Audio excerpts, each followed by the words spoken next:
Good morning. तर आज आपण बनवत आहोत साबुदाण्याचे थालीपीठ आणि तेही अगदी सोप्या पद्धतीने.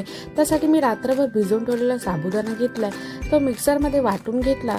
शेंगदाणे, मिरची आणि कढीपत्ता हे सुद्धा मिक्सरला वाटून असं पावडर बनवून घेतलं आणि साबुदाण्यामध्ये मिक्स करायचं आहे. आणि दुसरीकडे उकडलेले 2 बटाटे घ्यायचे, ते किसून घ्यायचे आहेत. त्यामध्ये थोडं जिरं, उकडलेला किसलेला बटाटा आणि चवीनुसार मीठ आणि साखर टाकून मस्त असं पीठ मळून घ्यायचं आहे. इथे आपल्याला पाण्याचा यूज अजिबात करायचा नाही आहे. घट्टसर असं पीठ मळून घ्यायचं आहे, कारण बटाटा टाकल्यामुळे त्याला चांगलं पाणी सुटतं आणि आपण मस्त असं पीठ मळू शकतो.